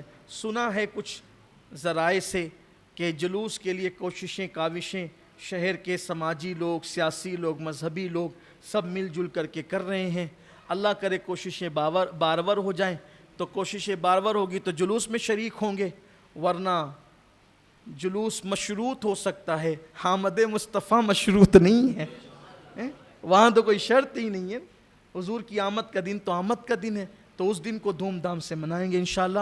کل ہر سال 12 بجے محفل شروع ہوتی، 12:12 میں لیٹ محفل اس لیے شروع ہوتی تھی کہ مغرب سے رات 10 تک پروگرام بھی ہوتا تھا، لیکن چونکہ کل مغرب سے رات 10 والا پروگرام چونکہ پابندیاں حکومت کی طرف سے تو وہ نہیں ہوگا، تو آپ کو 11 بجے یہاں آ جانا ہے۔ 11 بجے سے لے کر ٹھیک صبح صادق تک محفل چلتی رہے گی انشاءاللہ۔ اور یہ مت سوچنا کہ بھئی اب سید صاحب تو جب آئیں گے بیان تو لیٹ آخری میں ہوتا ہے، فجر سے پہلے ہوتا ہے تو فجر سے پہلے پہنچیں گے، ایسا نہیں ہے۔ محفل کی شروعات سے آیا کرو، پتہ نہیں نظر کس وقت اٹھے، نظر کس وقت اٹھے، اس لیے نظر اٹھنے کا کوئی ٹائم فکس نہیں ہوتا، بس جب کرم ہوتا ہے حالات بدل جاتے ہیں، تو اس لیے جتنی جلدی آ سکتے ہو۔ اور کل کی پوری رات کوشش کرنا، نعت شریف بھی سنتے رہنا، درود شریف بھی پڑھتے رہنا۔ ایک ٹارگٹ کر لو، کل شب جمعہ بھی ہے اور شب میلاد، بڑی قیمتی شب ہے، جو مانگنا ہے جو لینا ہے انشاءاللہ ملنا ہے، لیکن طے کر لو کہ کم سے کم انشاءاللہ ہمیں 5000 مرتبہ درود شریف کلم پڑھ ڈالیں گے انشاءاللہ، رات و دن میں 24 گھنٹے میں پڑھ دیں صلی اللہ علیہ وآلہ وسلم۔ یہ سب سے مختصر درود شریف ہے، اس کو پڑھ ڈالیے انشاءاللہ تعالیٰ، اور 12000 پڑھے تو پھر کیا کہنے سبحان اللہ، لیکن جتنا پڑھ سکتے ہیں پڑھ ڈالیں۔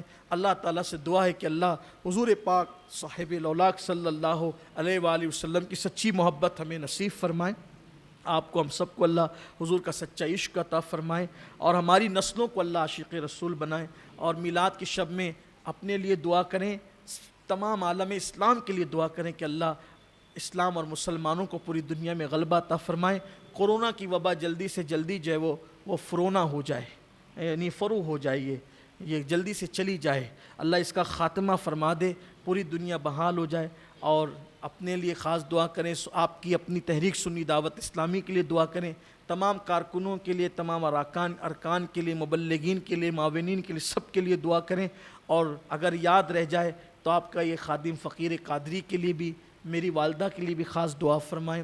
آج کل میرے خیال سے اس مہینے 1.5 مہینے کے اندر چھوٹی چھوٹی بیماریوں سے میں خود بھی یعنی کہ آگے پیچھے ہوتا رہا ہوں، اور یہ دن بھی ایسے ہی چل رہے ہیں۔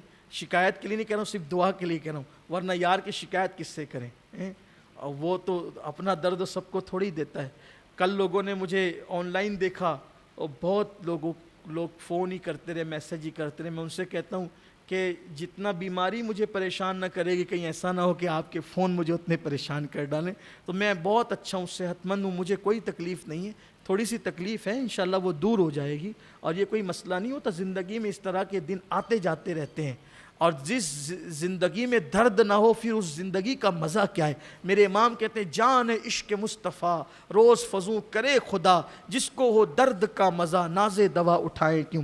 اور کوئی ٹینشن کی بات نہیں ہے، آپ لوگ صرف میرے لیے دعا کریں کہ جو بھی مجھے تکلیف ہے اللہ میری ساری تکلیفیں دور کر دیں، اور میری اصل تکلیف یہ ہے کہ اللہ میری والدہ کو شفائے کاملہ واجلہ عطا کر دے، میری زندگی میری جان ہے، اللہ ان کو سلامت رکھے، جو کچھ ہے سب ان کی دعاؤں کی برکتیں، اللہ والدین کا سایہ دراز سے دراز تر فرمائیں، آپ کے والدین ہو تو اللہ ان کا سایہ بھی دراز سے دراز تر فرمائیں، میرے والدین اللہ، اور ہمارے ماں باپ آخری سانس تک ہم سے راضی رہیں، چونکہ حضور کے ماں باپ کا ذکر ہوا تو دعا کرتا ہوں کہ ہمارے ماں باپ بھی ہم سے ایسے ہی راضی رہیں جیسے سیدہ آمنہ خاتون جو ہے اپنے پیارے پیارے محبوب سے راضی راضی دنیا سے گئی، اللہ ان کے صدقے ہمارے ماں باپ کو بھی ہم سے راضی رکھے، خوش رکھے، اور جو تعلقات حضور نے ماں باپ سے نبھائیں اللہ تعالیٰ ہمیں بھی وہ تعلقات نبھانے کی توفیق عطا فرمائیں، اور اللہ تعالیٰ یہ عید میلاد کی دھوم دھام ہمیشہ جاری و ساری رہے۔ ہمارے برادر جمیل رضوی صاحب بھی اس وقت علیل چل رہے ہیں، اللہ تعالیٰ انہیں بھی والدین رسول کے صدقے شفائے کاملہ واجلہ عطا کرے، اور جتنے لوگ بھی بیمار اللہ سب کو شفا عطا فرمائے۔ میں تو بیماروں کو کہتا ہوں کہ یار بیماری آئے تو عید مناؤ، اس لیے کہ رابعہ بصری جب بیمار نہیں ہوتی تھی تو بال پکڑ کر کے کہتی تھی اللہ اس بڑھیا کو تو بھول تو نہیں گیا، تو بھولنے سے پاک ہے، کیونکہ ابھی یہ تھوڑی مصیبت نہیں آ رہی ہے کہ کہیں تیری رحمت نے مجھے فراموش تو نہیں کر دیا۔ تو پھر جب کوئی تکلیف آتی تھی تو کہتی ہاں یار نے یاد کیا، قاصد تو بھیجا ہے، جس کو یار یاد کرتا ہے پھر اس وقت چٹھی بھیجتا ہے۔ تو یہ چٹھیاں کیا، یہ تو یہی درد ہے، دکھ ہے، تکلیف ہے، تو انسان کو اس سے گھبرانا نہیں چاہیے۔ جب بیماریوں کا صلہ اللہ قیامت کے دن دے گا تو لوگ تمنا کریں کاش پوری زندگی بیمار ہو کر کے جاتے۔ تو یہ سب چیزیں ہیں، تو بہت پریشان ہونے کی ضرورت نہیں ہے، اور مجھے تو کوئی تکلیف فی الحال الحمدللہ نہیں ہے۔ میرا بیان سن کے آپ کو ایسا لگتا ہے کہ میں بیمار ہوں؟ نہیں لگتا۔ تو آن لائن والوں کو پریشان نہیں ہونا چاہیے، میں ان سے گزارش کرتا ہوں کہ وہ کوئی پریشان نہ ہو، کوئی جو ہے وہ پریشانی کا شکار نہ ہو۔ بہت سارے لوگوں نے کہا کہ ہم مالیگاؤں آ جاتے ہیں، کہا نہیں بھائی ایسا نہ کرو، تہوار کے دن اپنا گھر بار چھوڑ کر کے کیوں آتے ہو؟ اور جب کہ مجھے کوئی تکلیف ہی نہیں ہے، اگر میں واقعی بیمار ہوتا، تکلیف میں ہوتا تو میں تقریر کرنے کی ہمت کیوں کرتا؟ تو یہ آپ لوگوں کو بالکل پریشان نہیں ہونا ہے۔ اللہ تعالیٰ آپ سب کو بھی صحت سے رکھے، سلامت رکھے، اور میرے لیے بڑی خوشی کی بات ہے کہ آپ لوگ ہم لوگوں سے اتنی محبت فرماتے ہیں، اتنا پیار کرتے ہیں۔ اللہ تعالیٰ اس پیار کا صلہ اپنی شان کے مطابق آپ سب کو عطا فرمائیں۔ السلام علیکم ورحمۃ اللہ وبرکاتہ۔